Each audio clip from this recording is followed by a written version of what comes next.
Les gens vont se dire, on a besoin de ça, mais on va pas se poser les vraies bonnes questions. Si le courtage existe, c'est parce que ça répond à un besoin et une demande. Moi, à l'époque, j'étais coach et animateur pour Aquila, qui est une réunion de courtiers indépendants. J'avais le gros privilège de pouvoir accompagner des entrepreneurs comme toi. Donc, les courtiers, c'est un métier que j'adore, que je kiffe complètement. J'étais persuadé que le monde du courtage était un monde de vieux grincheux en costard cravate. J'étais convaincu que avoir un groupement qui permettait à chaque personne d'avancer à son rythme, c'était dans le monde des bisounours. C'était un peu une éponge aussi, hein. Dès qu'on te propose un truc, Mais t'as envie d'absorber. J'étais chaud. T'arrivais à mettre des mots sur les choses. Donc, ta façon de faire, qui était intuitive. J'aime bien l'idée de je suis un chevalier blanc ou un extraterrestre dans le domaine du courtage. Ta manière de challenger, pour moi, m'a dérangé au début parce qu'il y avait trop de choses à changer au départ par rapport à ma méthode. Moi, ce qui m'intéresse, c'est savoir qu'est-ce qui distingue commercialement Cat Trèfle et Michael Faucon de tous les autres. C'est mon implication vis-à-vis des clients. Je veux que les clients deviennent acteurs et pas simplement passifs par rapport à ce qu'on fait. La valeur et mes choix ne sont pas les mêmes que mon voisin. Je suis super content d'être là, Michael, et je te remercie infiniment pour ton invitation. Je suis super honoré de squatter ton podcast. Gentil, merci. Voilà. Et donc, pour commencer, moi, je m'étais posé une bête question. C'est qu'est-ce qui fait que tu avais envie de m'inviter à participer avec toi à ce petit échange? C'est très, très bonne question. Déjà, je suis très, très content que tu as pu prendre un peu de ton temps pour revenir ici. C'est un petit peu boucler la boucle, en fait, de te faire venir ici. Quand on est en février 2019, où je te rencontre pour la première fois au Cercle de Wallonie, je rencontre un monde que je ne connaissais pas. Parce que j'ai été flagellé pendant pas mal d'années sur le monde du courtage, persuadé que j'étais une sorte de chevalier blanc, le commercial extraterrestre, qui n'a pas réussi à avoir ce qu'il souhaitait et faisait que se plaindre de la structure commerciale, là où il travaillait, que ce soit dans la banque, dans l'assurance et dans le courtage. Et j'étais persuadé que le monde du courtage était un monde de vieux grincheux en costard cravate. Et j'étais convaincu que avoir un groupement qui permettait à chaque personne d'avancer à son rythme, dans le respect et avec une vraie entraide, j'étais persuadé que c'était dans le monde des bisounours. C'était un copain à Saint-Nicolas, c'est pas possible. Et puis, le fait de voir que ça existe et que je me suis dit, finalement, le coup du sort faisait que Aquilae me permettrait d'avancer. C'était une pièce du puzzle. C'était la structure, c'était la boîte qui allait me permettre finalement de me dire, à un moment donné, tu peux faire le pas. Ouais, attends, faut juste préciser, comme ça c'est clair, qu'effectivement, moi à l'époque, j'étais coach et animateur pour effectivement Aquila, qui est une réunion de courtiers indépendants groupés autour de l'idée de s'entraider et en même temps de s'aider à évoluer, quoi. Exactement. Et donc effectivement, j'avais le gros privilège de pouvoir accompagner des entrepreneurs comme toi, donc des courtiers. C'est un métier que j'adore, que je kiffe complètement, on y reviendra. Et c'est effectivement, je me rappelle effectivement, c'est un jour au Cercle de Wallonie où tu es venu pour la première fois. Et on a eu cette réunion ensemble. Et voilà, donc ça, c'est le contexte. Et ce jour-là, moi, j'ai vu aussi un courtier différent des autres. Mais je vais te laisser poursuivre parce que ça m'intéresse beaucoup. Mais ce qui m'a aussi épaté, c'est surtout la raison pour laquelle je te fais venir, c'est que tu ne faisais pas que de l'accompagnement. Tu challengeais les courtiers, tu les poussais à avancer en se posant les bonnes questions, en fait, les questions qui font mal, mais les questions qui sont posées de manière intelligente. Parce qu'en fait, comme tu l'expliquais dans les différentes séances où j'ai l'occasion de travailler avec toi, tu n'essayais pas de changer notre structure de fond en comble. C'était par petites touches, par petits essais. Et en fait, ta manière de challenger, pour moi, m'a dérangé au début parce qu'il y avait trop de choses à changer au départ par rapport à ma méthode, par rapport à ma manière de faire. T'es un peu une éponge aussi, hein. Dès qu'on te propose un truc, t'as envie d'absorber. J'étais chaud. Et je me souviens d'ailleurs dans une séance de coaching où tu me disais, tu m'avais dit, mais qu'est-ce que je peux faire pour toi finalement? Et je t'avais dit, moi je me sens perdu, mais tu m'as dit non, il ne faut pas hésiter à challenger tes clients, pas hésiter à leur demander un avis, parce que par exemple, un truc tout bête, mais que je ne faisais pas il y a encore quelques années, un client qui était content de moi, il était content de moi, je lui remettais quelques cartes de visite et je me dis, le client est content de moi, il parlera de moi. Sauf que les autres qui ne me connaissent pas, ne savent pas ça. Et donc, par exemple, travailler son image sur les réseaux sociaux, que ce soit Facebook, Instagram, TikTok ou Google, extrêmement important. Et en fait, ce qui est fou, c'est que je n'ai pas changé foncièrement je me suis amélioré, j'ai peu plus d'expérience. Même ma manière de travailler, mes valeurs n'ont pas changé. La seule chose qui a changé, c'est que la vitrine a évolué, que Mmh. ce soit sur les réseaux sociaux, que ce soit via Google, et maintenant, par l'intermédiaire des podcasts, quoi. Ouais, en fait, quand on s'est rencontrés, j'ai vraiment eu la sensation que tu arrivais à mettre des mots sur les choses. Donc, ta façon de faire qui était intuitive, qui était toi. Et j'aime bien l'idée de je suis un chevalier blanc ou un extraterrestre dans le domaine du courtage. Tu as commencé à trouver un écho, mais c'est propre aussi à l'esprit qu'on avait Exactement. chez Aquila, où on voulait vraiment avoir une approche orientée client et pas orientée produit, Exactement. un métier qui est au service et pas juste un métier qui est là pour rentabiliser une activité et faire un EBITDA, quoi. Mais donc, aujourd'hui, toi, finalement, commercialement, parce que c'est ça qui m'intéresse, et moi, mon intérêt, c'est d'arriver Mhm. à te faire un peu livrer ton arrière-cuisine d'entrepreneur commercial. Commercialement, aujourd'hui, comment tu fais la différence? Parce qu'on est d'accord que tu vis dans un univers saturé, des courtiers, des agences et des banques, il y en a 3 par rue. Enfin, les agences bancaires, malheureusement, on les ferme de plus en plus, mais il y en a quand même pas mal. Tu es dans un monde hyper concurrentiel. Comment commercialement, toi, tu arrives à te distinguer dans cet univers un peu Alors, saturé? il y a plusieurs éléments. Le premier qui, pour moi, est très important, c'est la transparence. Le fait d'être dans le groupement Aquilae me donne des accès à des tarifs et à des produits que mes concurrents n'ont pas forcément. Mhm. Il faut savoir que les compagnies d'assurance, aussi belles et aussi pimpantes qu'elles sont, imposent des targets à chaque courtier. Je veux que tu me rendes sans affaires d'auto, sans machin, d'un autre truc, pour Mhm. arriver à te donner des réductions. Grâce au groupement Aquilae, on négocie ensemble nos tarifs. Et finalement, que j'ai un seul client dans cette compagnie d'assurance où j'en ai 1000, Mhm. les remises sont les mêmes. Ces remises, on n'est pas obligé de les valoriser.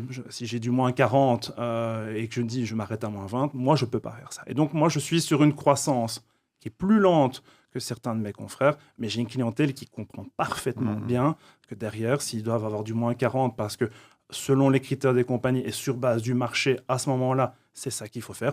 On va plutôt à gauche plutôt aller à droite. Mais encore une fois, avec le meilleur rapport qualité-prix. Mhm. Donc, ouais, tu te sers de... Ce que tu veux dire par transparence, c'est que tes clients savent exactement ce qui te revient et comment est-ce que tu peux arriver à avoir les tarifs Exactement. que tu as, et qu'en même temps, tu peux te permettre d'avoir un prix qui est relativement accrocheur sans sacrifier la qualité de ce que tu fais, quoi. Exactement. Et on rejoint ton idée du prix. On ne va pas casser la valeur du prix. Il y a la qualité et le service sont là. Mhm.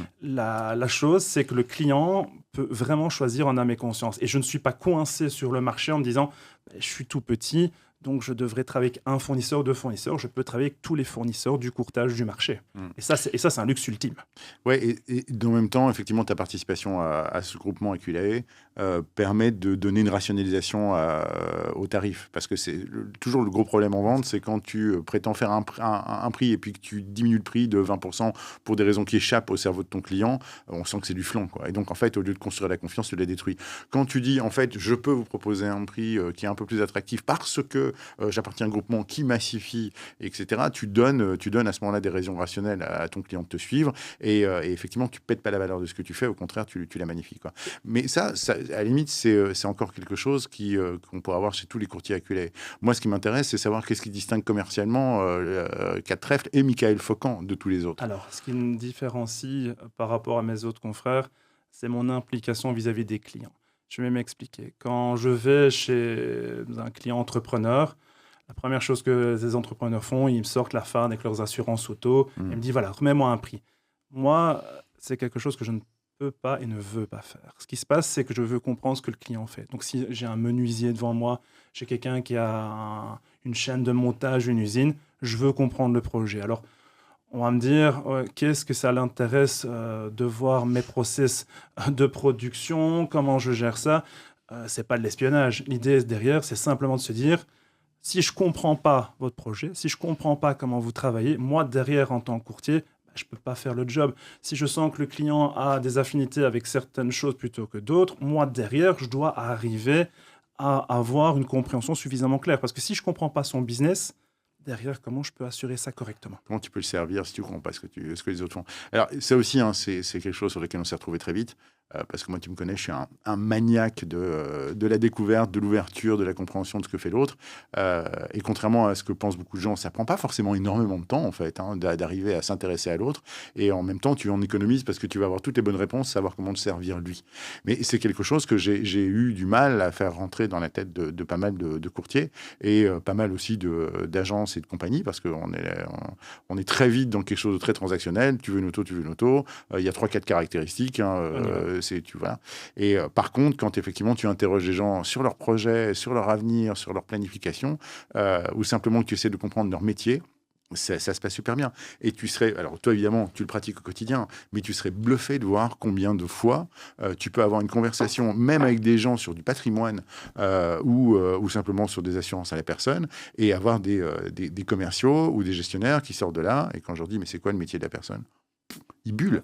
Et donc tu sais pas avec qui tu bosses, quoi. Tu sais pas ce qu'il fait, tu sais pas quelles sont ses ambitions, et tu ne peux pas, à mon sens, vendre les produits que tu commercialises si tu n'obliges pas le client lui-même à réfléchir à ce qu'il fera dans 1 an, 5 ans, 10 ans, 20 ans. C'est le propre même de l'assurance, c'est d'arriver à se projeter. Donc ça aussi, c'est un point sur lequel on s'est vachement distingué. Donc transparence sur le fait que tu as accès à un excellent rapport qualité-prix et que tu peux expliquer pourquoi. Implication, parce qu'effectivement, tu mets les mains à la pâte, ou en tout cas, tu vas complètement t'impliquer dans l'histoire de ton client, tu vas essayer de le comprendre, de connaître, et ainsi de suite. Et donc, tu as une vraie grosse phase de découverte. Il y a d'autres choses encore qui te... Pour rebondir sur ce que tu viens de dire ici, c'est que je veux que les clients deviennent acteurs et pas simplement passifs par rapport à ce qu'on fait. Et souvent, on me fait la remarque en me disant « Oui, mais Monsieur Faucon, c'est quand même vous le professionnel, c'est vous qui savez ce qu'il faut faire. » Oui, je sais ce qu'il faut faire, mais la question, je ne suis pas dans votre tête. Et les valeurs et le prix que ça coûte sera différent de personne. Si je dis qu'une maison est à 150 000 euros, c'est bon marché, quelqu'un d'autre va me dire « Mais c'est une fortune. » Donc, en fait, qui suis-je pour pouvoir prendre ce genre de décision? Et ce qu'il faut faire, c'est mon fameux concept de la dinette, c'est d'expliquer aux clients... De la dinette, oui. En fait, la dinette, j'avais expliqué dans un autre podcast, en fait, c'est un principe extrêmement simple. Ma fille, quand elle a 4 ans, m'avait demandé « Papa, oui, mais je me rappelle de ce spectacle. Papa, c'est quoi être courtier d'assurance ?» Et donc, je lui avais expliqué que un courtier d'assurance, c'est un petit peu comme sa dinette, il y a plusieurs possibilités. Tu prends ton petit chariot et tu mets dedans. Et en fait, aussi simple et aussi basique que ça puisse être, ça permet de déconstruire pour le client et derrière lui expliquer quels sont les différents éléments qui sont importants. Et c'est là où ils deviennent acteurs, c'est que moi, je leur donne des choix éclairés et je leur donne les possibilités qui existent à l'instant T, mais c'est pas à moi à dire il faut absolument prendre telle ou telle chose. Ça, c'est pas ma décision. Et ça amène aussi à une communication qui est différente parce que finalement, derrière, ce qui va se passer, on ne travaille pas avec un sentiment d'un supérieur par rapport à un plus petit. On travaille d'égal à égal où chacun a un intérêt. Moi, j'ai l'intérêt à ce que mon client soit le mieux assuré en ayant la meilleure compréhension et le client derrière se dire j'ai signé des choses et je sais pourquoi j'ai signé ces choses. J'aime bien cette notion, je viens d'avoir une épiphanie, et en fait tu fais passer tes clients de acheteurs à acteurs, c'est pas mal. Donc tu les rends agissants dans la relation, donc tu les responsabilises en fait par rapport à ça. Exactement. Plutôt que déléguer. Alors c'est pas toujours facile parce que il y a des domaines dans lesquels on a envie d'être plus acteur que d'autres, il y a des trucs qui sont plus sexy à acheter que d'autres, et malheureusement quand on ne connaît pas un peu le monde de l'assurance, c'est pas glamour, ça fait pas les paillettes dans ma vie, Kevin. Donc fondamentalement, il y a des moments où on a du mal à rendre ce produit sexy. Donc il y a des moments, il y a plein de clients, et je l'ai vu 1000 fois, qui sont justement pas acteurs, qui demandent à leur courtier de dire dis-moi ce qu'il me faut, dis-moi ce qu'il faut que je signe, où est-ce que je mets ma patte. Et c'est pas une mauvaise chose non plus. Donc comment tu gères ça? Comment tu gères des clients qui vont être en délégation complète de responsabilité? La délégation, c'est pas un souci, mais je peux pas me permettre de travailler avec des a priori. Parce que c'est l'exemple que je donnais tout à l'heure. La valeur et mes choix ne seront pas les mêmes que mon voisin.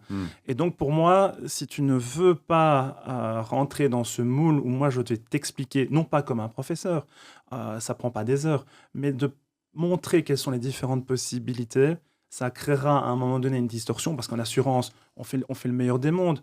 Tant qu'il ne se passe rien, on encaisse et tout se passe bien. Mais le jour où il y a le moindre problème, on commence à venir pleurer. Et j'ai plusieurs anecdotes comme ça. Allez, je vais en donner une vite fait.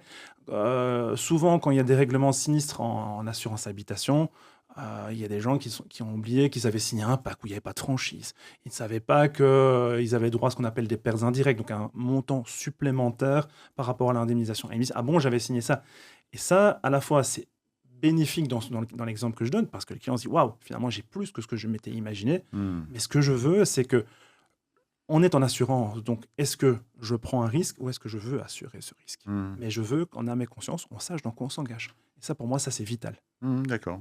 Donc, même si un client te délègue de la responsabilité, tu vas quand même prendre du temps à quoi? Lui enseigner, lui expliquer, tu fais quoi? À leur expliquer. Et si le client ne veut pas rentrer dans ces explications, ben, je décide de ne pas travailler avec cette clientèle-là. D'accord. Tout simplement. Parce Alors, qu'en fait, si le courtage existe, c'est parce que ça répond à un besoin et une demande. Il y a des compagnies directes et on me dit souvent, oui, moi je préfère travailler avec le direct. Il y a à boire et à manger partout. Et je pense que si on a créé le job de courtier, c'est clairement pour prendre une charge mentale du client, ça je ouais. l'entends, mais d'autre part, il y a un rôle de pédagogie. On le voit dans n'importe quel métier, hein, les notaires, les architectes et autres, on pourrait dire, ben, j'ai payé ce professionnel, envoyez-moi vos honoraires, point ligne, mais sauf que derrière, le client doit comprendre dans quoi il s'engage, comment il s'engage et quelles sont les finalités, s'il se passe quelque chose ou pas. Oui. C'est-à-dire que si on considère que c'est un mal nécessaire pour tous ces métiers, on passe à côté de la plus-value qu'ils peuvent avoir. Alors que si on considère qu'il y a une utilité forte dans ce que vous faites, c'est évidemment important. Ça m'amène à une question qui, moi, me taraude et que je pose souvent aux entrepreneurs et aux entreprises qui ont un caractère un peu différent des autres et que tu viens d'aborder. C'est comment tu choisis tes clients, en fait? Si tu les choisis pas directement, comment tu en effectues le tri? Là, tu viens déjà de me dire quelqu'un qui s'implique pas. Écoute, non. Et comment tu arrives à un peu cibler, choisir et calibrer tes clients? Il y a plusieurs types. D'une part, il y a mon expertise de 22 ans de métier qui aide à comprendre des structures assez complexes. Donc, je parle de PME et des grandes entreprises où je suis capable d'arriver à expliquer à un directeur financier qui n'a pas envie de prendre le temps de s'occuper des assurances, que tu parlais de délégation, à rendre les choses qui paraissent très compliquées simples et abordables. Ça, c'est un premier point. Donc, j'ai souvent du bouche à oreille de clients qui viennent me voir en me disant « Ah oui, maintenant, le mot assurance ne nous fait plus peur. On a enfin compris ce qu'il y avait derrière. » Et ce qui se passe, c'est que vu que c'est quelque chose qui paraît assez opaque, les gens vont se dire « Bon, on a besoin de ça. Par exemple, une assurance auto, j'ai besoin d'assurer mon immeuble. » Mais on ne va pas se poser les vraies bonnes questions. Est-ce que j'ai envisagé tel cas si demain, mon entreprise est sous eau, est-ce que je pourrais relocaliser mon entreprise ailleurs? Et ces questions, on se les pose dans l'urgence parce qu'on n'a pas pris le temps de faire les choses. Et donc, pour moi, expliquer, encore une fois, et que le client soit acteur, va faire que cette clientèle va me dire, va chez lui, il prendra le temps, il ne va pas commencer à te donner un cours académique, mais il va te permettre d'arriver à saisir quels sont les différents pendants, et après, comme des Legos, on va les mettre les uns dans les autres, après, tu vas l'agrémenter un petit peu comme tu l'entends.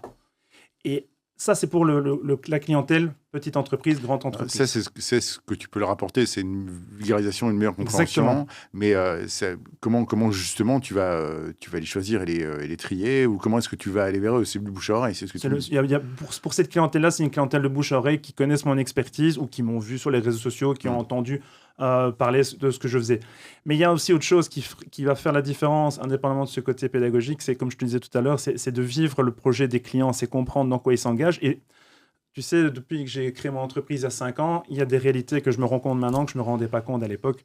Je voyais ces indépendants qui devaient gérer leurs affaires et je me suis dit, finalement, ils sont indépendants, salariés, où est la différence? Mais quand je vois la charge mentale qu'on a et les nombres de paramètres à gérer, je peux comprendre qu'à un moment donné, il y en a certains qui sont paumés ou qui n'ont pas envie de comprendre et de s'engager là-dedans. Mais je reste convaincu d'une chose, expliquer les choses simplement, clairement, c'est la base qui va permettre d'avoir une discussion et une communication qualitative. Ouais, c'est intéressant. Je pense qu'on se rejoint aussi là-dessus. Je pense que tout le monde devrait être indépendant au moins 2 ans dans sa vie. Ça changerait pas mal. Ensuite, le dynamisme des entreprises, parce qu'effectivement, c'est tout à fait un autre univers qu'on ne soupçonne pas. Donc, si je comprends bien, en fait, ce que tu veux, c'est de nouveau des clients impliqués, responsables, acteurs de ce qu'ils font. À l'inverse, quels sont les gens que spontanément avec lesquels tu vas pas avoir envie de travailler ou que tu vas avoir tendance à, je vais pas éconduire, parce que le mot était peut-être un peu fort, mais mais avec lesquels tu vas pas vouloir forcément donner suite. Ben, ceux où il n'y a pas de on ne peut pas avoir cette vraie communication, et surtout ceux qui viennent chercher un prix pour chercher un prix. Ils se disent j'ai besoin d'une assurance, vous faites l'assurance, c'est comme ça. En fait, ça n'a aucun intérêt, et c'est ce que je disais tout à l'heure, c'est que si on a créé les assurances en direct, c'est pas pour rien. C'est que ça répond à une demande du public, parce qu'ils ils n'ont soit pas besoin, soit ils ne veulent pas avoir d'intermédiaire, où ils ont leur smartphone, j'ai une application, je règle ça. Et je veux pas qu'on croie que le fait de venir chez un courtier va faire que ça soit plus cher. Mais je veux pas, par contre, dire je te délègue ma tâche et c'est comme ça. Ça ne m'intéresse pas. Parce que tout simplement, on sera dans une relation où je deviens une sorte de machine qui, derrière, doit encaisser des actions. Mais ça n'a... je ne vois pas la plus-value que j'apporte. Je peux laisser faire un ordinateur ou quelqu'un d'autre, mais je n'apporte aucune plus-value et j'apporte aucune expertise. Ok. Comment tu prépares tes rendez-vous? C'est le coach commercial qui parle.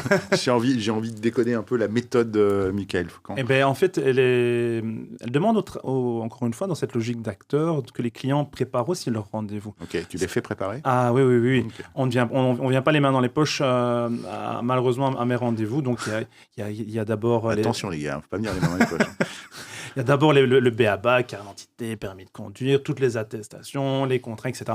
En fait, là, ça ressemble plus à un contrôle routier qu'à un rendez-vous chez un courtier. Mais c'est le côté un peu malaisant et un petit peu embêtant. Mais qu'est-ce que ça va permettre derrière? C'est qu'on va consacrer à ce moment-là, après ces obligations administratives, fiches clients et obligations RGPD et autres, quand le client va venir, j'aurais déjà fait une pré-analyse sur ce qui était possible. Et en fait, dans ma politique commerciale, que ce soit pour un particulier, petite entreprise ou grande entreprise, je vais leur donner 3 orientations du marché. Je vais leur donner ce qui se fait moyennement, ce que le marché, la tendance générale du marché. Je vais donner des compagnies d'assurance plus low cost, plus agressives, et je vais donner le top du marché. Et derrière ça, je vais faire un découpage en disant au client, voilà, dans le low cost, voilà les différentes possibilités, les limites. Dans le middle, voilà ce qu'il y a avec les limites. Et dans le haut, qu'est-ce qu'on peut faire? Et à partir de là, suivant la réaction du client, soit je vais devoir dérouler dans une de ces orientations, soit me rendre compte que finalement, mon filtre que j'ai mis pour préparer le rendez-vous n'était pas bon. Et à partir de là, suite à l'entretien, je suis reparti sur une nouvelle recherche et on adapte. Et donc, en général, on est à 2-3 étapes. Moi, le filtre avec les informations techniques. 2, montrer au client ce qui existe sur le marché. Et après, on adapte et on révise suivant l'entretien que j'aurai avec lui. Ouais, c'est intéressant. Qu'est-ce que tu conseillerais, alors je ne vais pas te faire travailler pour la concurrence, mais quand même un peu. Qu'est-ce que tu conseillerais à n'importe quelle personne qui prépare un rendez-vous avec son courtier de préparer, justement? Si je veux arriver bien prêt et que je veux optimiser mon temps avec mon courtier, quel qu'il soit, même si ce n'est pas toi, qu'est-ce que moi, en tant que client, je dois avoir préparé avant d'arriver? Et demander toutes les attestations par rapport à tous les contrats que j'ai, une copie actualisée de tous mes contrats, et de se poser à ce moment-là une bonne question, c'est quand la dernière fois que j'ai fait un refresh de mes contrats, et est-ce que j'ai bien expliqué à mon courtier que ma situation par rapport au moment où j'ai signé les contrats, est-ce qu'elle est la même? Par exemple, est-ce que j'ai une activité d'indépendant dans mon habitation? Est-ce que ma compagne a une activité secondaire comme, je ne sais pas, une activité paramédicale ou autre? Et tous ces éléments, l'un dans les autres, on va avoir une implication parce qu'encore une fois, je parle de transparence et de communication vraie. Les compagnies d'assurance le savent avec moi que les choses doivent être connues. Pour éviter de me sortir le fameux laïus, si on avait su, on n'aurait peut-être pas fait ça, on n'aurait peut-être pas fait les choses de cette manière-là. La transparence vis-à-vis des clients, c'est une chose, mais la transparence vis-à-vis des compagnies d'assurance en est une autre. Je vais donner une petite anecdote par rapport à ça. J'ai un copain qui faisait de la bière de manière artisanale dans sa cave. Et pour lui c'est une activité accessoire. Et donc c'est un loisir. Ouais, c'est un loisir. Sauf que ce loisir va faire qu'on va manipuler certains produits chimiques, on va se retrouver avec des bonbonnes de gaz, donc des choses qui spontanément vont pas se trouver chez monsieur et madame tout le monde. La compagnie d'assurance a l'information que dans une partie de l'habitation, on se retrouve avec une stipulation par rapport à ça. Et encore une fois, la compagnie derrière n'est pas obligée forcément de mettre sur prime, mais elle a connaissance de ces informations-là. Et encore une fois, on a quelque chose qui correspond à la réalité. La photo d'aujourd'hui représente bien la réalité. D'où l'importance de la communication. Il revient toujours sur la même chose. Ouais, mais ce qui est marrant, c'est qu'en fait, la plupart des clients, quand ils arrivent, ils n'ont pas cette vision holistique et Non, complète de leur situation. Ils arrivent bien en tête avec un produit, parce qu'en général, quand c'est de leur propre chef qui contacte un courtier, c'est pour l'auto ou pour une RC Pro, ou voilà. Et eux, en fait, ont une vocation à être très forts sur, justement, en fait, là, c'est le client qui ramène le transactionnel. Il vient pour se faire un produit, alors que vous, en tant que courtier, votre rôle, c'est lui faire prendre la perspective et lui faire voir l'ensemble. Comment tu procèdes avec quelqu'un qui est juste venu, je sais pas, pour faire un produit, pour ouvrir le champ des possibles avec lui? tout d'abord, commercialement, on doit répondre à la demande du client. Donc, Mhm. faire ce que je viens de dire tout à l'heure, montrer ce qui existe sur le marché, expliquer les différentes possibilités. Et quand je suis sûr que le client a bien compris dans quoi il va s'engager, on répond à la demande. Après, ce qu'il faut faire, c'est ouvrir le champ des possibles. Et moi, je le fais de différentes façons. Quand j'ai le rendez-vous avec le client, c'est d'expliquer que je propose d'autres possibilités, d'autres contrats. Si c'est un particulier, expliquer que si je fais de l'entreprise. Et alors, ouvrir le champ des possibilités aussi via la communication dans le temps. Donc, je fais des mailings régulièrement auprès de mes clients. Et sur les réseaux sociaux, j'explique souvent l'actualité et ce qui se passe. Et ça amène à l'anecdote suivante. 90% des gens savent ce que c'est qu'une assurance habitation et une assurance auto. Mhm. Mais la majorité des gens ne savent pas, est-ce que j'ai prévu quelque chose en cas de décès? Est-ce que demain, il m'arrive quelque chose? Combien va être mes droits de succession? Et donc, en fait, dès qu'on arrive sur des sujets un peu plus touchy pour le Belge, ou des sujets où on n'a pas conscience, on revient toujours sur le même débat, en dénigrant le monde de la finance globalement, parce qu'on va dire, oui, mais finalement, si j'avais su, j'aurais peut-être fait autre chose. Mais pour éviter ce problème-là et cet écueil-là, ça ramène à mon leitmotiv de départ, communication vraie, connaissance et montrer ce qui existe sur le marché. Le nombre d'entreprises où je vais, il n'y a pas de perte d'exploitation. Le nombre d'entreprises où le dirigeant n'a pas de keyman. Demain, un des deux dirigeants meurt. Qui peut reprendre la succession? Qui va gérer ça? Si je suis malade en tant qu'entrepreneur ou même salarié, qu'est-ce qui va se passer? Et donc, on se rend bien compte que les gens, soit par naïveté ou simplement par manque d'information, et souvent manque d'information ou mal informés, ne sont pas conscients que ces possibilités existent. Ah, mais je suis pas tout à fait d'accord sur les causes. Moi, à mon avis, les causes, c'est simplement des sujets qui sont désagréables à Ah, évoquer. ça, on est bien d'accord. Voilà, franchement, personne n'a envie de penser à ses funérailles, ou à laisser ses enfants orphelins, ou à être malade. Et je pense que notre cerveau fait aussi un tri. Autant on aime bien être au contact des mauvaises nouvelles qui sont tout autour de nous, autant nous projeter nous-mêmes dans des scénarios négatifs, on déteste ça. Et donc, c'est aussi... c'est la légende de l'assureur qui est là pour te faire peur, voilà, mais quelque part, dans la responsabilisation de l'autre que tu cherches et l'engagement que tu cherches à avoir dans ton client, il y a aussi finalement cette prise de conscience que, oui, un jour sa vie aura une fin, mais pas son patrimoine. Oui, un jour, effectivement, il risque d'être confronté à l'âge, la vieillesse, la maladie, l'accident, et ainsi de suite, et qu'effectivement, s'il n'y a rien de prévu, il va se retrouver comme deux ronds de flanc au pire moment de sa vie, quoi. Donc, je pense que oui, contrairement à beaucoup d'idées reçues, moi, vous avez un vrai rôle de conscientisation des gens, et il y a un moment donné, il faut apprendre à les secouer avec délicatesse, mais vraiment à les mettre en face de certaines évidences qui sont fortes. Et pour ça, encore une fois, si tu comprends pas le projet, si tu vas pas chercher une vraie découverte, que tu t'intéresses pas à la personne, de la façon dans laquelle elle envisage sa vie, quelles sont les valeurs qui la guident, quelles sont les choses qui sont importantes, qu'est-ce qu'elle doit accomplir, tu peux pas accompagner ça sur le moyen et le long terme. Moi, je passe mon temps à dire que finalement, quand on est dans une posture commerciale et qu'on vend des services à la personne qui vont accompagner les gens pendant très longtemps, on doit sortir une casquette de psy, faire parler l'autre, non pas tellement pour que nous le comprenions, mais pour que lui commence à se comprendre, pour que lui, à la force de formuler les choses, se dise, en fait, vous avez raison, je n'avais jamais pensé à ça, et c'est vachement important, quoi. C'est pour ça que j'aime bien ton option, de dire qu'on est 50% psy, 50% coach. Ouais, 50% psy, parce qu'effectivement, il faut que l'autre formule des choses pour arriver à faire émerger de ses besoins ce qui va plus tard devenir des demandes, puis 50% coach, parce que à partir du moment où on connaît ses objectifs, on en fait ses baskets, et on court avec lui, et on le fait bouger, quoi. Donc, moi, ce que je vais toujours travailler avec des bureaux comme le tien, ou des courtiers qui sont moins vigilants là-dessus, des techniques de rebond, c'est-à-dire que je vais très vite, même dans le cadrage d'un premier entretien, si je te reçois, je vais dire, écoutez, Michael, aujourd'hui, vous venez pour parler de votre police auto, je suis ravi qu'on puisse avancer là-dessus ensemble. je fais un petit bémol, on va prendre, au lieu de prendre 1 heure là-dessus, on va prendre 50 minutes là-dessus, parce que je voudrais qu'on garde les 10 dernières minutes pour un peu parler succession, patrimoine, ça fait longtemps qu'on ne s'est pas vu. Et donc, qu'on traite ça maintenant ou qu'on prenne un deuxième rendez-vous pour le faire, c'est des sujets sur lesquels je voudrais voir comment vous évoluez. Est-ce que vous êtes OK? Et en général, quand tu fais ça, comme le client, il n'a pas encore eu la réponse à son produit et qu'il est engagé dans le processus, il dit oui, parlons-en, et c'est beaucoup plus facile d'enquiller derrière. Alors que je vois plein de collaborateurs d'agents ou de bureaux de courtage ou même de courtiers eux-mêmes, tu vois, ils sont super mal à l'aise, ils font tout le process produit, ils se disent à la fin, il faudrait que je parle d'autre chose, et comme le produit est réglé à la fin, le type s'en va et c'est terminé, quoi. Ben oui, mais je remarque quand même que ceux qui ne font pas comme toi, de poser la question et ouvrir le champ des possibilités, soit le client se dit, ben, finalement, je ne savais pas qu'il faisait autre chose. Ça, c'est la première chose. Et la deuxième chose, ben, y a certains clients qui peuvent t'en vouloir parce qu'ils diront, ben, pourquoi tu ne m'as pas conscientisé là-dessus? Mais je suis d'accord avec toi que c'est pas spécialement sexy de devoir réfléchir succession, décès. Quand j'amène ce genre de sujet, on me dit oui, on verra plus tard. Mais je dis toujours, plus tard, ça sera demain, après-demain, j'en sais rien.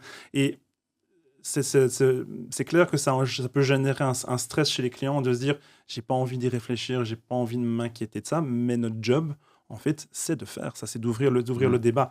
Maintenant, on n'est pas là pour faire des putsch. Maintenant, la question, et c'est pour ça que chaque courtier sont uniques, parce qu'on amène une clientèle et on amène des clients qui nous ressemblent. Ouais, mais ce que tu dis est vachement important, parce qu'à partir du moment où tu as conscience que ce que tu fais, c'est vraiment pour l'autre, tu n'as plus de problème à le proposer et tu vois pas ça comme un putsch, en fait. J'avais vu passer une vidéo sur Insta, je pense, que je trouvais géniale, où tu voyais un type à New York qui essayait de donner des petits lingots d'or de $2000 aux gens. Et évidemment, les 3/4 des gens font, voilà, tu vois, ils se barrent, quoi. Ce type a aucun problème à aller arrêter des gens dans les rues et leur filer ça dans les mains. Pourquoi? Parce que lui, il est totalement conscient de la valeur que ça a. Il n'est pas en train de se torturer la tête en disant bon Dieu, je vais déranger les gens, est-ce que je vais oser parler de ce truc? Non, il dit tiens, j'ai un truc de $2000 pour toi. Et quand les gens refusent, ils se sentent pas mal. Ils trouvent que c'est eux qui sont idiots d'avoir refusé, tu vois. Donc, c'est le même principe. Quand je pense que j'ai quelque chose de valeur très fort à proposer à quelqu'un, j'ai aucun problème à le faire. Et l'autre truc qui m'amuse, c'est qu'effectivement, dans ce que tu dis, il y a en filigrane une argumentation que j'aime beaucoup utiliser dans vos métiers, c'est de dire je n'ai pas envie qu'un jour vous m'en vouliez de ne pas l'avoir fait. Pire, je n'ai pas envie un jour de me retrouver avec votre veuve et vos orphelins qui pourraient en plus me regarder en m'en voulant de ne pas vous avoir obligé de penser à eux au bon moment, quoi. Mais c'est un truc qui marche parce que quelque part, on a ce qu'on appelle dans notre tête un biais de statu quo qui fait que la situation qu'on connaît, elle est confortable, il n'y a pas besoin de bouger. Et de temporalité, le biais de temporalité, c'est ce qui fait que le présent aujourd'hui, c'est le moment où on vit, le futur c'est loin, on ne sait pas, ça va peut-être bouger, quoi. Et donc on est très fort là-dedans. Nous, on est obligé d'aller bousculer les gens en disant, attendez, moi je veux dire, aujourd'hui vous vivez confortablement, mais demain, si vous ne prenez pas les options, il pourrait se passer des trucs et vous m'en voudrez. Si vous ne le faites pas pour vous, si vous ne le faites pas pour votre famille, faites-le au moins pour moi, pour que je puisse effectivement dormir tranquille et avoir la sensation que j'ai fait mon job et d'être certain que vous ne m'en voudrez pas un jour. Donc ça, c'est un argument vachement fort que vous, toi, les courtiers et toutes les personnes qui s'occupent effectivement de nous protéger sur le long terme doivent arriver à manipuler sans pour autant tomber dans le marketing de la peur, où là, on utiliserait ce genre de stratégie uniquement dans ton propre intérêt. C'est pour ça que la condition sine qua non, c'est d'abord et avant tout que je sois convaincu que cette protection patrimoniale, cette assurance santé ou cette capacité que j'ai à prévoir à l'avenir est d'abord et avant tout dans l'intérêt du client. Comment tu fais comment t'entretiens après? Donc j'imagine, voilà, on s'est vu, on a fait un premier deal ensemble, tu m'as couvert sur plusieurs sujets. Et puis, effectivement, chez les 3/4 des agents et des courtiers, je vais finir dans une armoire. Donc, je vais être un nom dans un dossier avec 1, 2, 3 polices, 1, 2, 3 produits. Et je sais, pour les avoir accompagnés souvent, que le drame, c'est qu'en fait, la plupart des courtiers ont les yeux rivés sur la porte d'entrée sans comprendre que leur potentiel commercial dort dans l'armoire, quoi. Donc, toi, comment tu fais aujourd'hui pour arriver à fidéliser, stimuler, loyalifier tes clients? Mais je reviens toujours sur le principe que les clients sont acteurs de leur vie. Oui, mais tu peux pas, s'ils ne le sont pas, tu peux pas attendre qu'ils le deviennent spontanément. Ah oui, mais c'est ce que j'ai expliqué au départ. Moi, je mets un filtre avec mes clients où s'ils ne veulent pas être acteurs par rapport à ce que je propose, comme je t'ai dit tout à l'heure, je ne travaille pas avec ce genre de clients. Ce qui se passe, c'est que l'attitude et la manière de faire va être différente si c'est un particulier ou une entreprise. Une entreprise, on va commencer par les entreprises, spontanément, je les contacte au minimum une fois par an. En fait, la raison est très simple, c'est que le dirigeant... Tu les préviens Ça dépend le type d'entreprise. Il y a des D'accord. entreprises où c'est moi-même qui vais spontanément dire bonjour, faire coucou, je viens prendre la température, on boit un café, et si ça se met maintenant, ça se met maintenant. Si ça se met pas maintenant, je repasserai. La petite piqûre de rappel pour dire est-ce que tout va bien, est-ce que ça se passe bien. En plus de cette piqûre de rappel, souvent, je les suis sur les réseaux sociaux, donc je peux voir s'il y a certains changements, certaines adaptations ou certains projets. Et à ce moment-là, en général, il y a un petit message qui fuse derrière. N'oublie pas de me tenir au courant, de planifier telle action bien à l'avance pour que je puisse faire mon job derrière et te proposer ce qui va. Par contre, pour le public particulier, j'ai un discours qui est très transparent. Je ne peux pas, par rapport au temps qui m'est imparti, leur consacrer une proactivité en plus d'un mailing ou de ce que je mets sur les réseaux sociaux pour leur expliquer qu'il y a des choses qui changent. Ce qui va se passer, c'est que moi, si je vois que le marché change, je m'aperçois que telle compagnie met en avant le focus sur tel produit et que je me rends compte que dans ma cible, j'ai des clients qui sont concernés, je vais contacter les clients en disant voilà, je peux vous donner un rabais de 10% parce que j'ai appris que telle compagnie faisait ça. Donc, il y a une sorte de proactivité et le client est content. Mais surtout, ce que je dis aux clients, c'est que s'il y a le moindre changement, s'il y a le moindre doute, eux doivent venir spontanément vers moi. Et vu le fait qu'on travaille main dans la main et qu'il y a une cohérence pour moi par rapport à ça, c'est un deal à prendre ou pas prendre. Donc, si tu veux, avant même de signer un contrat d'assurance, ils ont signé un contrat moral où derrière, je leur dis, voilà, c'est comme ça que je travaille. À prendre ou à laisser. Intéressant. Alors là, tu vois, ça mérite toujours, perso, parce que je me dis, mais bon sang, il y a une martingale à prendre dans pas mal de métiers, y compris dans le tien, mais ça pourrait être chez un coiffeur, voilà. C'est pourquoi est-ce que... Et je sais que ça marche, donc c'est pour ça que je m'interroge vraiment sur la non-généralisation de ça. Pourquoi est-ce qu'une fois que j'ai terminé un rendez-vous avec quelqu'un, on n'est pas foutu dans plein de domaines de dire ouvrez votre agenda, replanifions un rendez-vous, même si c'est dans un an, je m'en fous, mon agenda il a plus de limite aujourd'hui. On n'est pas sur un agenda papier, on est sur des agendas virtuels qui peuvent aller jusqu'à dans 1000 ans, quoi. On s'en fout. Donc pourquoi est-ce que quelque part c'est si difficile d'arriver à dire à un client, ok, on a fait la situation aujourd'hui, vous savez très bien que votre vie elle va accélérer, bouger, et ainsi de suite. Moi, j'aime bien travailler en se voyant une fois par an. Je sais que vous n'allez peut-être pas forcément penser à moi le jour où votre vie va changer. Je vais peut-être pas toujours penser à vous, je ferai des efforts, mais le jour où les produits vont changer. Donc, pour éviter ce genre de galère, on se fixe un rendez-vous tous les ans. Et si on n'a rien à se dire, on l'annule. Mais par contre, on le garde veux à l'agenda. C'est si difficile que ça? Parce que ça dépend, encore une fois, quel type de public, en fait. Je veux pas dire que c'est lié à l'intelligence, mais il y a des gens qui sont concernés, qui auront envie de faire bouger. Enfin, et c'est ce que je dis souvent aux clients. On va chaque année au moins une fois par an chez le médecin faire son check-up. On va chez le dentiste au moins une fois par an. Mais pas tout le monde. Et c'est justement ça le problème. C'est qu'encore une fois, tu passes à travailler la main du filet quand tu as un dentiste qui, d'autorité, ne te fixe pas ton prochain rendez-vous.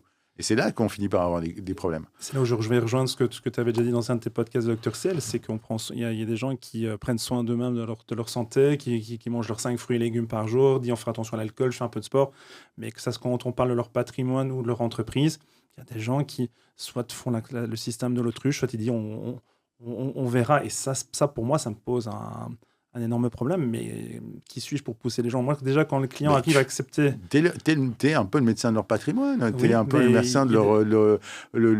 T'es dans la prévention, quoi. Mais moi, je suis le premier demandeur, mais le problème, c'est que quand on arrive déjà à avoir une clientèle qui accepte de rentrer dans cette communication et d'être réellement acteur de leur vie par rapport à moi en tant que courtier, c'est déjà excellent. Mais si on pouvait arriver dans ce monde idéal, le monde des bisounours, où chaque année on ferait ce petit rendez-vous, ce petit check-up, on serait dans le meilleur des mondes. Mais encore une fois, et c'est bien qu'on ait un peu de friction là-dessus, moi je pense que ce monde des bisounours, il n'est pas tellement bisounours. Parce qu'en fait, si tu veux à la base, et c'est ce que tu dis, trier des clients par leur capacité à s'engager et à devenir acteur, alors le fait de terminer un rendez-vous, ou même de le commencer en disant... Michael, alors voilà comment je bosse. Aujourd'hui, on va parler de votre contrat auto parce que vous êtes venu pour ça. Moi, ce que j'aime bien, c'est qu'on garde aussi 10 minutes à la fin pour parler d'autres choses parce que j'ai envie de pas juste faire l'auto avec vous, mais de vous accompagner dans toute votre vie. Et soyez pas surpris, à la fin, je vais d'office vous fixer un rendez-vous dans 6 mois ou un an, selon votre situation, parce que moi, j'estime que mon job, c'est vous suivre continuellement et suivre vos évolutions. Vous le prenez. Au pire, le mec, il dit, bah non, ça m'intéresse pas, je veux juste appeler Soto. Bah ça, c'est le signal que justement, on est hors des clous des clients que avec lesquels tu vas bosser. Au mieux, il dit, putain, c'est une super bonne idée. Moi, je suis pour. Ça, en plus, ça m'évite de devoir y penser moi-même et on le prend.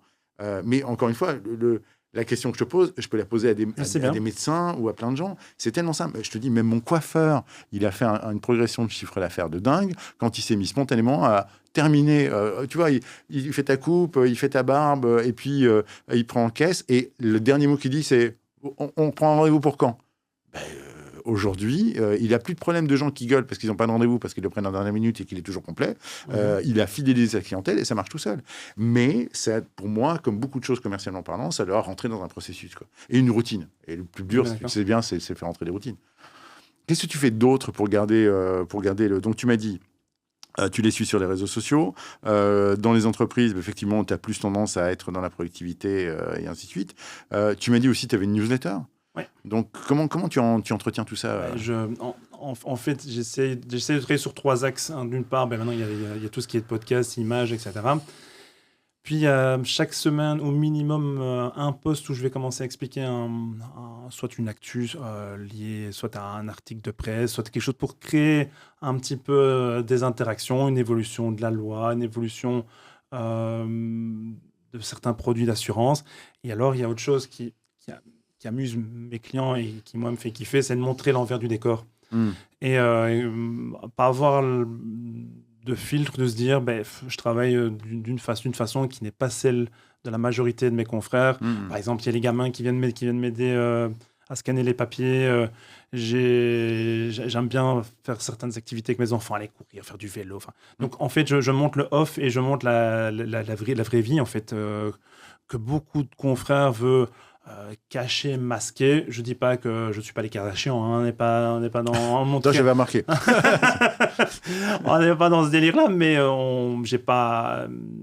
j'aime bien montrer les choses vraies, en fait, et pas avoir de chichi. Et forcément, c'est une facette de ma personnalité que les gens apprécient beaucoup parce que ils savent ce que je suis capable de faire, pourquoi j'ai créé mon entreprise. Mais le fait de leur faire rentrer un petit peu sur ma manière de faire, ça plaît pas mal, quoi. Ah, mais, je te pose une question gênante. Pour l'instant, tu tournes bien. Je pense que ton business tourne bien. Peut-être qu'un jour, il tournera tellement bien que tu seras plus tout seul. Tu seras 2, 3 et ainsi de suite. Comment est-ce qu'on va passer... C'est une question que je me pose pour moi-même aussi. Hein, donc, réfléchir ensemble, ça va peut-être être intéressant. Comment est-ce qu'on dépasse le stade de l'intuitu personnel? Ce qu'on appelle l'intuitu personnel, c'est je travaille pas, même si je travaille avec la marque 4 trèfles, je travaille surtout avec Michael. Comment est-ce que demain, je pourrais accepter de travailler avec quelqu'un qui n'est pas toi, qui n'a peut-être pas non plus la même implication, ou en tout cas qui ne montre pas ses enfants, qui ne montre pas qui court, qui est plutôt... Voilà, ça va être... Alors, c'est une question qu'on me pose souvent, enfin que les clients me posent souvent, parce qu'en fait, ils voient qu'au niveau physique, ils voient le nombre de fards qui sont de plus en plus importantes, ils voient que je fais des podcasts, je suis sur plusieurs choses, donc il y a des gens qui se posent pas mal de questions. Et en fait, il y a une réflexion au départ, avant même de créer l'entreprise, d'éviter ce problème actuel, qui est un problème de luxe, hein, pour moi. Quand j'ai travaillé dans la banque, quand j'ai travaillé dans la compagnie d'assurance ou même chez les courtiers avant, l'identité et la valeur est forte au départ, un peu comme un énorme feu, comme dans Koh Lanta, tu es près du feu, tout va bien, tu brûles tes petits marshmallows, tu manges, tu t'alimentes, tout se passe bien. Ils ont des marshmallows à Koh Lanta. Ouais, mais si tu as gagné l'épreuve de confort. Mais ce qui va commencer à poser problème, c'est tout ce qui va être structurel autour. Et par rapport à ma manière de travailler, je n'aurais jamais voulu dénaturer mon style. Et en fait, dans ma réflexion, je me suis dit qu'il faut donner de la chance à certaines personnes qu'on n'aurait peut-être pas donné leur chance. Et donc, mon idée derrière, elle est la suivante, c'est de donner la chance soit à des stagiaires, des gens qui ont faim, et pas forcément des gens qui sont dans la finance, bardés de diplômes dans tous les sens, bien que les diplômes, ça montre qu'on est capable de faire un projet, donc c'est toujours quelque chose de bien. Mais derrière, de travailler avec des gens qui ont envie de travailler avec leur cœur. Et à partir de là, tout est possible, en fait. Et la manière dont ça se fera, si ces personnes travaillent de cette manière-là, on a tous une personnalité, mais je ne veux pas perdre cet ADN, en tout cas, au niveau de la communication. Ouais, mais c'est un vrai défi, hein, Exactement. c'est quand tout repose sur tes épaules et que les gens viennent pour toi parce que c'est toi. C'est un peu compliqué à un moment donné de passer la balle et je pense que c'est un gros cap à franchir, et qu'effectivement, dans ce que tu décris, il va falloir aussi que tu tombes sur une personne, un peu miraculeuse, quoi. Trouver l'homme ou la femme, providentielle, ça va pas être simple et d'un autre côté, ce qui est intéressant dans, les questions que tes clients se posent, c'est que quelque part, il y a pas une assurance sur toi. C'est-à-dire que ce que tu préconises pour les autres, les cordonniers les plus mal chaussés, comme d'habitude, ce que tu préconises pour les autres en étant dans les prévoyances et ainsi de suite pour eux-mêmes, ils peuvent se poser légitimement la question de dire oui, mais moi, j'ai pas une assurance courtier, c'est à savoir que si mon courtier claque, disparaît ou ainsi de suite, qui c'est qui va s'occuper de moi? Et donc là, je te pose la question tuante, qui c'est qui va s'occuper de tes clients si un jour, toi, en courant, je suis sûr que si tu te pètes la hanche, tu seras quand même au boulot. Mhm. Voilà. Mais si t'arrive plus grave, qu'est-ce qui va se passer pour tes clients? Eh ben, je me suis déjà, ma femme me pose souvent ce genre de questions. Bah, il y a l'idée de m'associer avec mon meilleur ami Thomas Drey pour arriver à pas être seul dans le paquebot.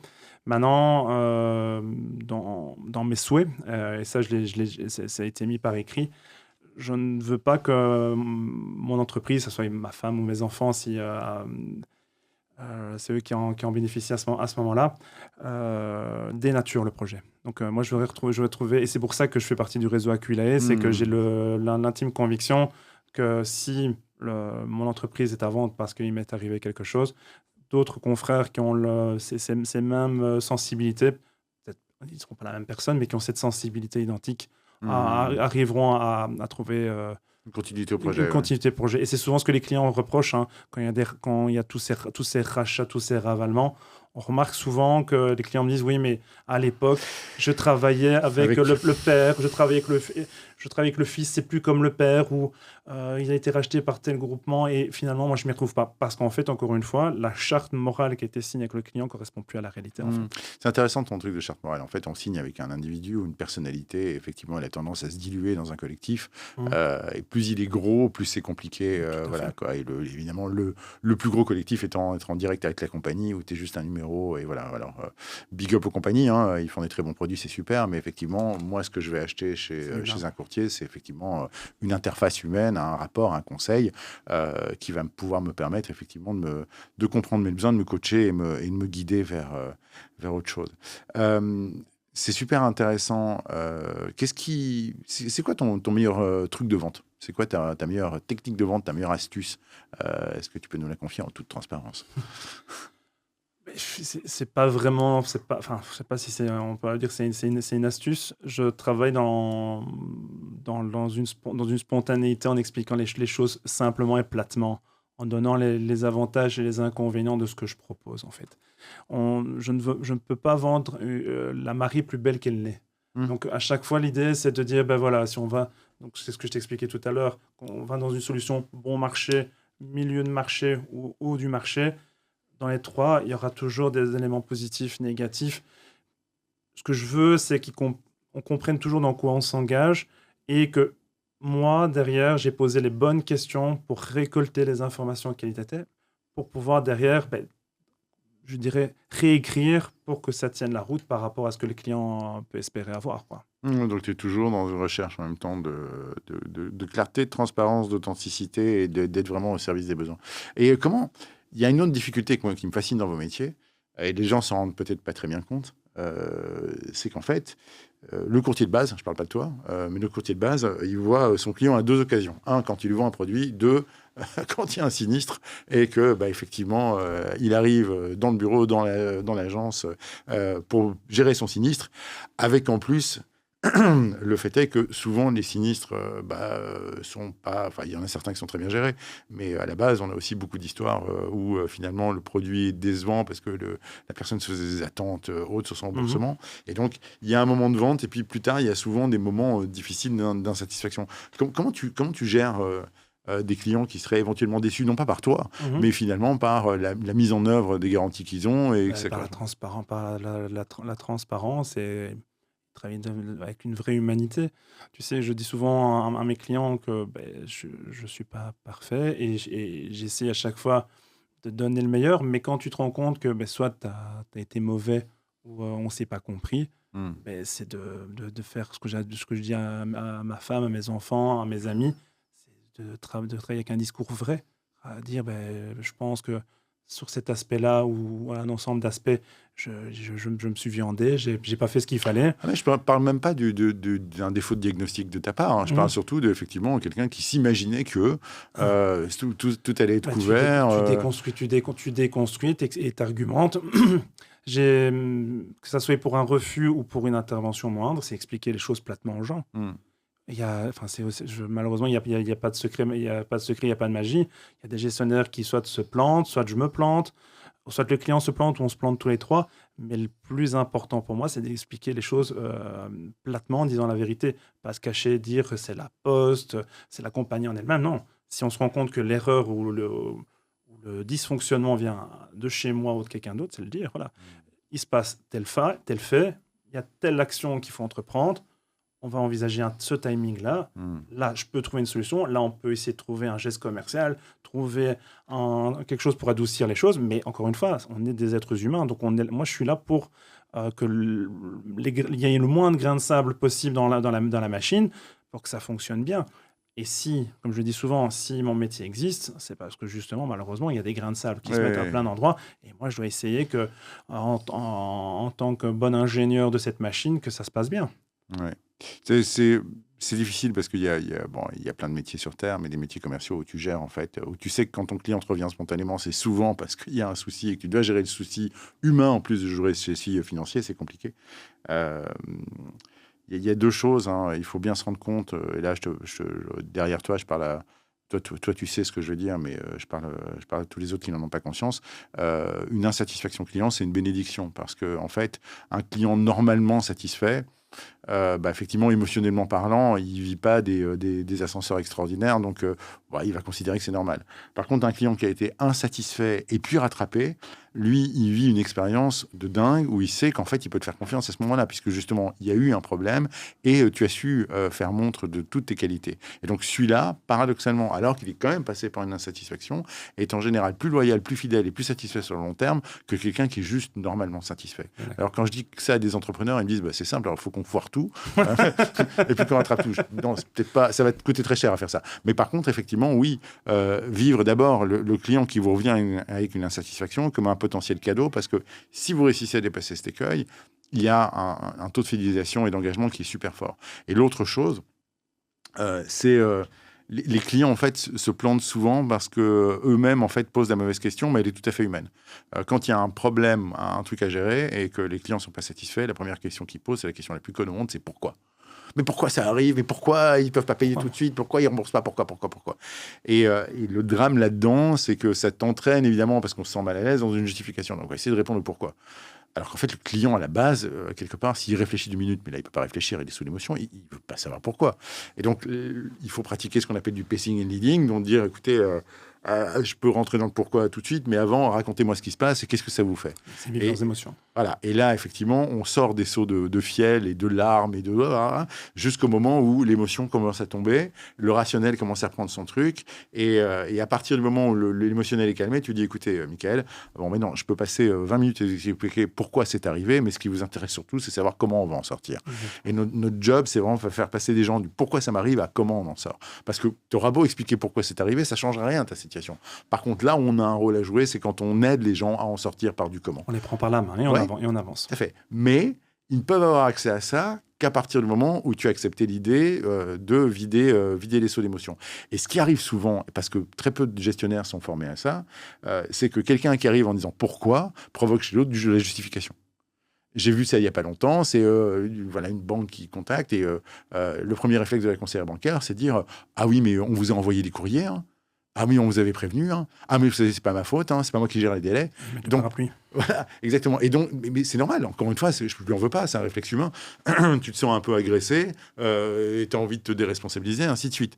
Mais tu n'as pas la présence d'esprit nécessaire de dire, en fait, c'est pas moi que cette personne accuse, elle vit un problème, et je veux dire, OK, alors, avant qu'on attaque, expliquez-moi ce que ça vous fait, qu'est-ce qui se passe pour vous, je comprends. Et alors, il faut juste conseiller aux gens, arrêtez de dire juste « je comprends ».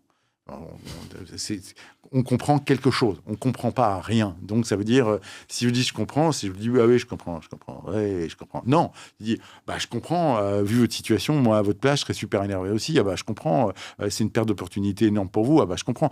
Derrière le je comprends, il faut dire ce qu'on comprend, sinon, en fait, on dit qu'on comprend rien.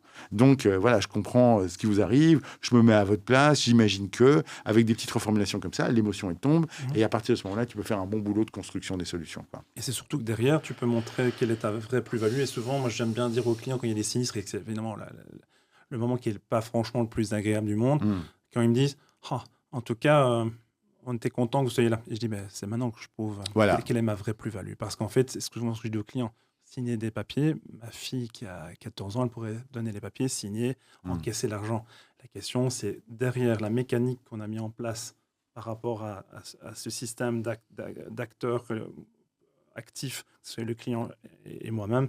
Derrière, j'ai pu montrer que j'existais. Et clairement, au niveau de la confiance clientèle, derrière, elle est énormément renforcée. Et comme tu disais tout à l'heure, dans les bonnes ou dans les moins bonnes expériences, le client se dit il a eu l'honnêteté de me dire la vérité, il s'est planté. Et souvent, quand tu as un public qui est entrepreneur comme toi, ils se disent ok, moi aussi, en tant qu'entrepreneur, je ne me réussis pas à 100% du temps, mais derrière, on voit qu'il est intègre et honnête, quoi. Mais ça pompe une énergie de fou, de faire ça. Ouais, c'est difficile parce que les gens ne te pardonnent pas toujours. Non. Ils ont l'impression que tu as une obligation de résultat et pas de moyens. Et effectivement, c'est un discours que je peux comprendre, mais qui n'est pas toujours audible à la part du client. Ah non, on a mis tous les moyens qu'on a pu, mais on n'a pas pu sauver le patient. Ça n'empêche pas la famille d'être très malheureuse et peut-être de t'en vouloir.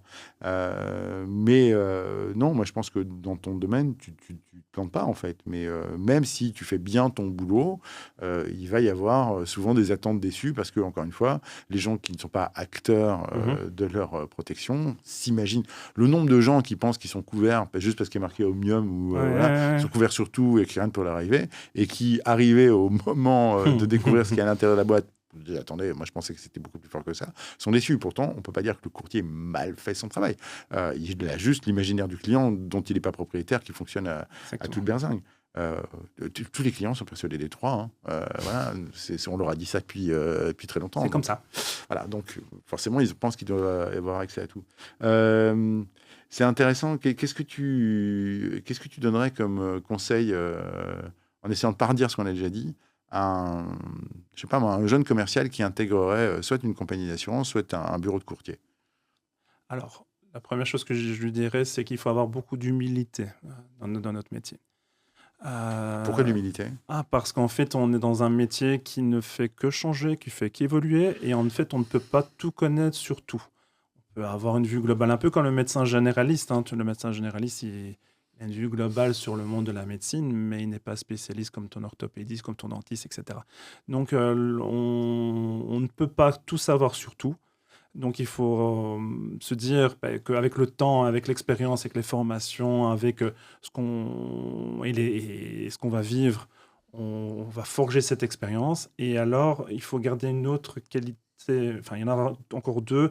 La deuxième, c'est la curiosité. C'est aller sur des métiers ou des choses qu'on n'a pas spécialement envie ou que certains confrères ne font pas. Par exemple, dans mon métier, tout ce qui est assurance technique, donc RC professionnel, RC exploitation, c'est quelque chose que la majorité de mes confrères n'aiment pas. Pourquoi? Parce que, ça demande un bagage technique assez important et les lois qui sont liées à ça vont évoluer énormément. Donc, si tu n'es pas curieux et que tu veux pas avancer et faire évoluer les choses, franchement, ça va devenir compliqué. Soit tu deviens généraliste et à ce moment-là, je vais dire, tu pourrais te faire tuer par l'intelligence artificielle. Tout ce qui va être opération de base, faire une bête assurance auto, une bête assurance incendie, donc bref, des choses très simples, l'intelligence artificielle va le faire pour nous. Là où on doit avoir un impact, c'est d'être capable de faire évoluer les choses dans le temps. Ça, c'était au niveau de la curiosité. Et il y a une troisième chose, c'est on doit travailler avec de l'humanité. Et dire les choses en vivant les projets des gens. Et souvent, il y a des gens qui me disent « Ouais, vous êtes bien rigolo dans ce que à dire ça, mais les gens, quand ils viennent me voir, qu'ils achètent un appartement ou ils se marient ou des trucs comme ça, tu vis d'une certaine façon une partie de la vie des gens et avoir un peu d'émotion par rapport à ça, c'est pas simplement dans un discours commercial boiteux, c'est simplement Parce que quand on aime ce qu'on fait et qu'on travaille avec le meilleur de soi-même, qu'on travaille avec ses tripes, ça se ressent et ça donne envie aux gens de s'ouvrir. Et encore une fois, on revient sur l'histoire d'être acteur avec une communication de qualité. Donc, humble, curieux et humain. 100%. Ok, c'est une belle façon de conclure. Moi, je passe mon temps à essayer d'expliquer qu'un bon vendeur, quel que soit son domaine, il doit réunir 3 conditions pour arriver à ce que je vais appeler le niveau intuitif de la vente, à savoir vendre sans même t'en rendre compte. Et je dis, faut aimer ce que tu vends, faut aimer ceux auxquels tu vends, et il faut t'aimer un peu toi-même aussi. Et si tu as les 3, en général, tu arrives à avoir quelque chose qui est fabuleux. Parce que si tu aimes ce que tu vends, que tu aimes les gens auxquels tu vends, donc tu as l'impression de leur rendre service, et qu'en plus, tu as l'estime de toi suffisante que pour être payé en retour, et pas juste offrir ou donner ou te sentir mal à l'idée de gérer de l'argent, tu n'auras pas de problème. Par contre, tu remarqueras aussi un truc, c'est que s'il te manque un des 3, les 2 autres foutent le camp. Si tu te retrouves avec un certain amour pour les gens et en même temps une bonne estime de toi, mais que tu t'obliges à vendre des trucs dans lesquels tu ne crois pas, comment tu vas faire en fait, pour vendre quelque chose que tu n'aimes pas à des gens que tu aimes bien? Ça se sent, ça se ressent assez facilement. Alors, soit tu ne peux pas le vendre aux gens que tu aimes, et donc tu vas trouver des gens que tu n'aimes pas pour leur vendre, mais à la fin de la journée, non seulement tu n'aimeras plus les gens, mais tu t'aimeras plus toi-même. Parce que voilà. Et donc, ça dévisse. À l'inverse, je connais plein d'amis coachs ou thérapeutes. Eux, ils adorent les gens. Ils adorent leur métier d'aider, donc ils adorent ce qu'ils vendent, ils adorent les autres, mais ils ont choisi souvent l'accès coach, thérapie, parce que au niveau de l'estime, c'est un truc qu'ils ont beaucoup travaillé et qui n'est pas encore fini, donc ils ont du mal à tendre la main à la fin d'une séance et dire bonjour, voilà, ça vaut autant. Donc ils ne le font pas. Il y avait un bouquin fabuleux qui s'appelle Trop de coachs crèvent de faim. Et effectivement, à la fin, ils ne le font pas. Et donc, finalement, ils ne se payent pas bien, ils ne sont pas bien payés. Et qu'est-ce qu'ils font? Soit ils finissent par en vouloir aux gens qui ne les payent pas, ou ils finissent par en vouloir à ce métier de merde. Et ça s'effondre. Et donc c'est les vendeurs, les meilleurs vendeurs que j'ai pu accompagnés et qui, eux, de leur propre aveu, n'avaient pas de technique de vente, ils réunissaient toujours ces 3 conditions. Ils étaient amoureux de leur taf parce qu'ils adoraient leur produit, ils étaient prêts à le vendre même pour rien. Ils aimaient les gens parce qu'ils avaient envie de les aider et en même temps, ils avaient suffisamment d'estime d'eux-mêmes et de fierté que pour pouvoir effectivement maintenir un prix, gérer des objections, gérer des résistances parce qu'ils étaient confiants là-dedans. Et ça t'amène vers un cercle vertueux. Oui, tout à fait. Mais ça rejoint très fort ton idée d'humilité, de curiosité et d'être humain. J'aime bien ça. Est-ce que tu vois encore un sujet qu'on a envie d'aborder ensemble aujourd'hui? Non, je pense qu'on a fait le tour. On a fait le tour. Bon, écoute, j'ai été ravi que tu m'invites. Merci à toi d'être venu. Écoute, non, mais c'était top. Et puis on se refait ça quand tu veux. Un jour, quand je ferai un podcast moi-même, je t'invite. Yes, super. On fait ça. À bientôt, Laurent. À bientôt.